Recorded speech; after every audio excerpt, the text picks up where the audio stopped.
And welcome back to Tiger Basketball Report, episode number 2. I'm joined by my two lovely co-hosts today. No Noah today. Sam, what's up? Devin, how are you? I'm excited for episode 2. We finally have a podcast name. We have a podcast name. We sure do. And Landon, how you doing? Good, man. Fired up for this one. Yeah, no kidding. We're fired up today to bring you episode number 2. And we're going to start off with a quick UNLV recap. That game did take place a week ago. And, similar to the Missouri game, Memphis got off to a slow start. First half, I believe they were down 30 to 34 going into half. And then second half, big spark, big fire from PJ Haggerty. Really ignited the fires of the team, finished with an 80-74 win. PJ Haggerty was leading scorer with 29 points, and following up was Colby Rogers with 16. Now, there's not a ton to talk about in this game, but we're going to go around, get some thoughts, and go ahead. We've talked about it before, right? Memphis only has 9 scholarship players or whatever. But Penny was talking about it in his presser. You have to balance the line between playing your bench and then also just winning the game, because that's what basketball is about, winning games, right? So Nicholas Jourdain had 25 minutes. Obviously, he was in foul trouble. That's the only reason why. And then you look at the other starters. Colby Rogers had 36, PJ Haggerty 36, Tyrese Hunter 35, and Dane Danger 32. So you played everyone all these minutes, but at the end of the day, you got to win, and that's what makes it worth it. And then PJ Haggerty, of course, we're going to talk about this all season. He's just going to ball out when it matters most, and that's what's so impressive is even though the other team knows that PJ Haggerty's going to get the ball and they know he can't shoot the 3, he still gets to the line. He still gets his open shots, and that's what's so impressive about what he's been doing. I was a little bit of the same from the Missouri game in the first half for Memphis. A slow start, not knocking down a ton of shots. UNLV goes on a little run early, builds some momentum in the home arena. It was aided at the end of the half, went on a little 8-0 run. Colby Rogers scored some points for the Tigers. They went into the halftime with some momentum, and then they came out of the second half, and just like the Missouri game, they're a completely different team. They shot 62.5% from 3 in the second half. That's absurd. That is unheard of. They shot 71.5% from the field in the second half. That's just another insane stat. Another player in this game that was just had a great game. We talked about him earlier. Talked about him on the last episode was Jourdain. Like Sam said, he got in foul trouble. Only reason he only played 25 minutes, but in those 25 minutes, he was the Nicholas Jourdain we all know and love. He went 5 for 5. He scored 12 points. He had 3 assists, 3 rebounds, 2 steals, 2 blocks, filling up the stat sheet in every category, doing what he does, and that ended up coming up big for the Tigers, and as they made their huge second half run to take this game away by 6 points. Yeah, absolutely. That's a good point, bringing up the shooting percentage. In the first half, the Tigers shot 1 of 9 from beyond the arc, with the only 3 coming from Colby Rogers, who was also 1 of 5 in the first half. It was definitely a rough shooting day for the Tigers, at least in the first half. But like we mentioned, second half they really cleaned it up, especially with turnovers. Hopefully that's not a theme for the whole season. You never want to be a awful first half team, and then wrap it up in the second. They've gotten away with it so far, but it's obviously not something you prefer. Yeah. And y'all talk about the shooting numbers. Memphis finished 6 of 17 from 3 on the day, which is 35.3%, which, you start the game 1 of 9, it might not be great, but that's really all you can expect from this team. If Memphis can continue to shoot, around league average or whatever, 35%, if you can shoot between 33 and 40%, that's honestly going to be a good day for this team, because what we know about the Tigers, they're not going to shoot the peel off the ball, right? You just need this level of consistency to win games, and that's what you've gotten so far through Memphis's 2 games. You've gotten average 3-point shooting, and that's all you can expect. Yeah, absolutely. And the thing about it is also they're all pretty good shots. I've really been impressed with the ball movement. After that first half in Missouri, I was definitely concerned, but it was unbelievable. That second half against Missouri, the chemistry on the team changed. Guys were really making the extra pass. That carried over into this game. We had a lot of open shots. We finished with 17 assists to 13 turnovers, which is fine. Turnovers are a little high. But I really am impressed with the ball movement on the team, even if it doesn't show up on the stat sheet. Leading assist was Dane Danger, actually, with 4. Danger finished with 11 boards as well. He had a really great game against UNLV, especially his responsibility was Bear Cherry. All right, fellas, any more thoughts on the UNLV game? No, sir. Nope. All right, well, that's going to wrap up our quick recap of that, as that game did take place a week ago. Not too much to say. Memphis got the job done. We expected them to do. I believe our score predictions, at least mine, was relatively close. Expected a high-scoring game. That's what we got. But we will move on to Ohio. Now, Memphis will tip off against Ohio tonight at 7 o'clock in the FedEx Forum. Memphis is favored by, the line is moved now to 13.5 points. And Ohio is led by A.J. Clayton, their forward, who averages 13 points, 4 rebounds, 2 assists, 43% from the field. He's seemingly their best scorer. Now, Sam, you had some thoughts on Ohio and how they play. Go and tell the people why they do. Yeah, so they were favored to win the MAC in the preseason poll, and obviously that's just not the Ohio team we've seen. They lost a close one, or fairly close one, to James Madison in their season opener, which is an understandable loss. James Madison is a good team coming off a NCAA tournament berth. But then they lost to Illinois State, and that's just a tough loss. I'm not going to lie, say I know too much about Illinois State, but you start off the season 1-2, and then your only win's a close one against UNC Asheville. So this Ohio team isn't what we thought it was, because you come into the season thinking, man, this is going to be, it's not a must-win, like it's just a toss-up. This is a game you should win, you want to win, but now it's to the point where Ohio's probably, like 150th or something in that area. I don't have the numbers in front of me, and the RPI, like, this isn't a good team, so this is turning into a must-win for Memphis, and that's reflected in the fact that they're a 13-point favorite at this point. And then I was at Penny's press conference earlier this week. He was just talking about how this is going to be more of a half-court game, and so were Dane Danger. He was talking about how there's a lot of continuity on this Ohio team. They've been playing together for a while. They know each other well, and also another thing that Dane pointed out was their bigs can shoot the ball. Those are their best shooters on the team, and that's going to be interesting to see, because you kind of talked about it earlier. Dane had 9 defensive rebounds in their last game against UNLV, right? But he's going to be pulled out because he's going to have to be closing out, and then so is Musa. He's going to have to be closing out on these bigs, so we're going to have to rely more on guard rebounding, essentially. And then I talked about a little bit, it's going to be more of a half-court game, which I think Memphis is good enough to where they can play at the pace that they want to and not the pace that Ohio wants to, right?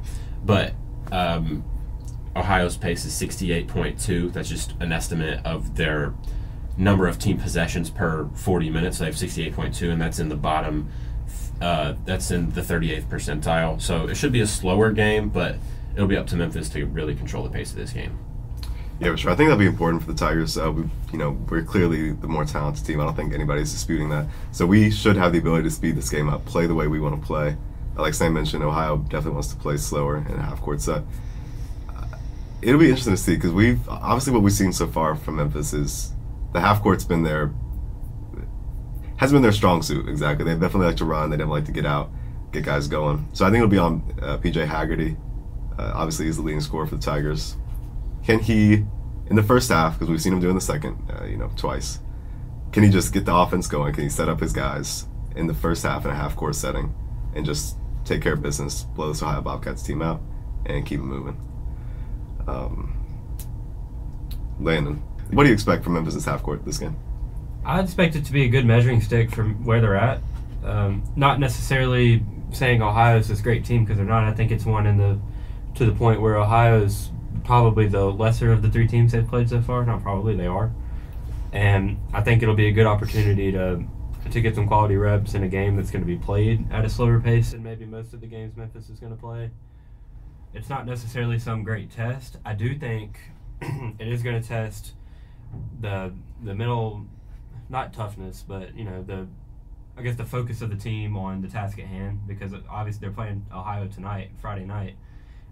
If you look past Ohio on this schedule, it's a gauntlet for the next few games. They got at San Francisco, which is not an easy game at all. They play, and then they go to Maui. They go to Hawaii. They play UConn in Maui, and that field's loaded.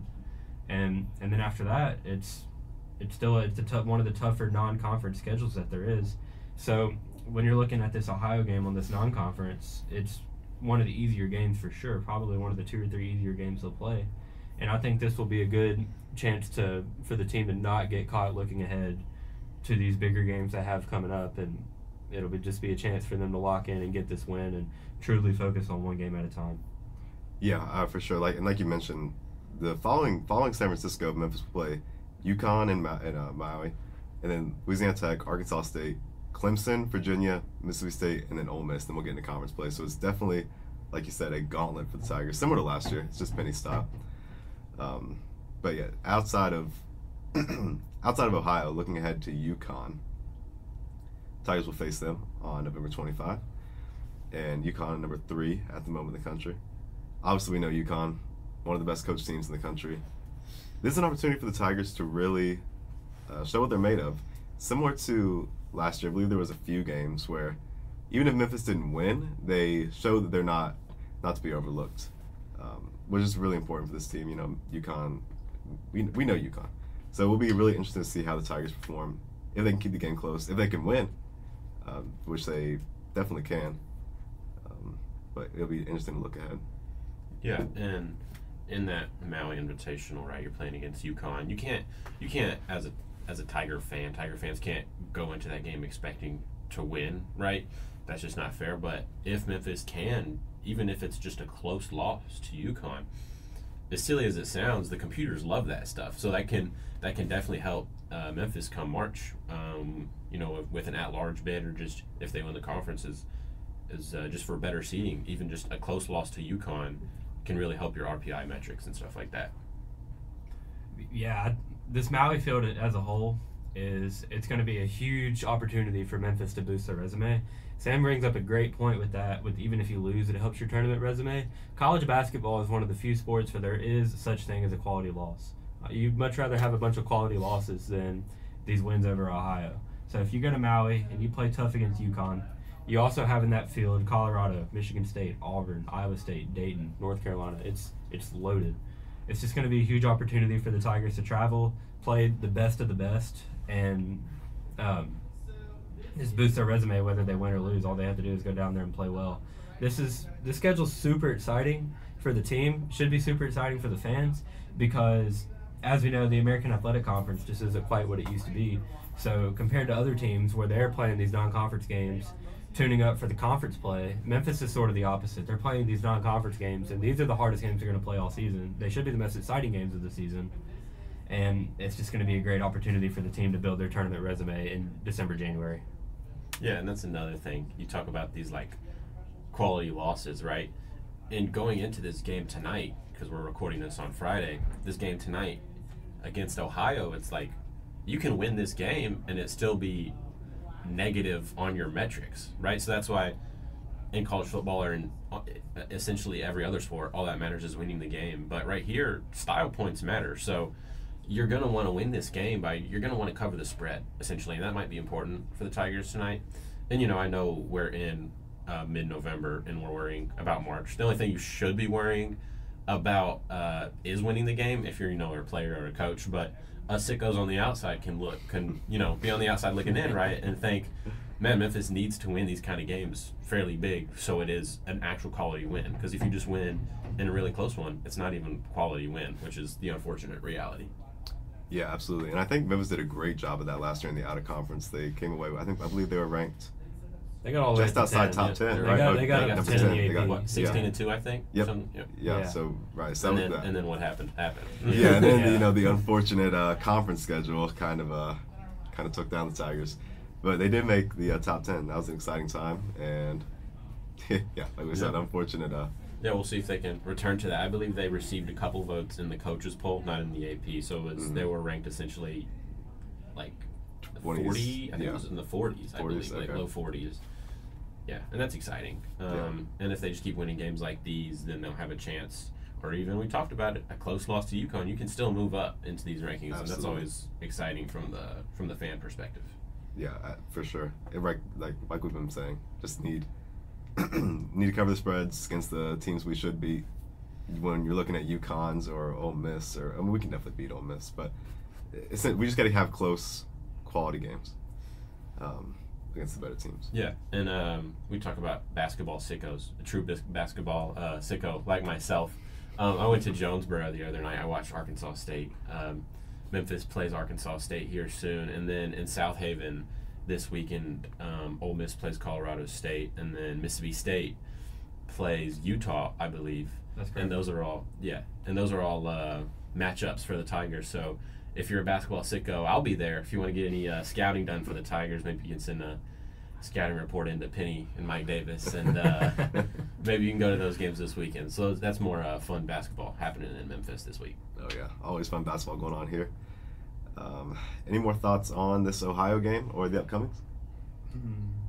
Yeah, I got a couple more on Ohio, man. Let them fly, Sam. Yeah, this Ohio team might just stink. I might regret saying this, but I'm really looking at the metrics. It's a really small sample size. They've played 3 games, but they are a slow team and they want to get into the half-court offense, but they don't rebound the ball. They're in the bottom 8th percentile. They're averaging 28 rebounds a game, which is not good. They're not assisting the ball. So what are they in the half court for if they're not getting assists, right? I'm not going to lie and say I've sat down and watched Ohio Bobcat or Ohio Tiger, whatever. I'm sorry. If you know, you know on that one. Inside baseball on that one. Yeah, shout out to Memphis Bobcats. Yeah. But they're not in the half court getting all these assists, right? They're in the 16th percentile of assist percentage. So what are they doing in the half court? So this is going to be an interesting game for Memphis's defense. Can they really show that Ohio stinks, or that Memphis is actually Memphis actually has a defense? So it should be a fun matchup. Yeah, that was a good point out. Ohio does average 28 rebounds, 11 assists. They're 78 points. 78 points though for the Bobcats. Not bad. 83 points allowed. But but they're playing against plumbers. But they're playing against plumbers. Yeah. They have known. Yeah, and then their defensive rating also stinks. They're in the 13th percentile. They're giving up 121.8 points per 100 possessions, and they're playing against not great competition. So what are you slowing the game down for? Is my question, right? If you're getting scored on and you're not assisting the ball, and a lot of my questions will probably be answered tonight when I watch the game, but I'm not sure if Ohio is legit or not. That is to be seen. Yeah, absolutely. This should be a very, very easy win for the Memphis Tigers here. We might get burnt. We might get burnt really bad. If you're listening to this podcast after this game for whatever reason, then if this goes poorly for the Tigers, we're scrubbing this footage. We're deleting this. Yeah, we'll jump to episode 3. 2 more stats on Ohio real quick. Their SRS on Sports Reference is 346 out of 363 in Division I, which what that number is, it takes into account your point differential and your strength of schedule so far. And then their strength of schedule so far on their season is 349 out of 363. So not only have they been bad, they haven't played that great of opponents either, and the point differential's been bad. So this should be a game Memphis wins. They're more talented.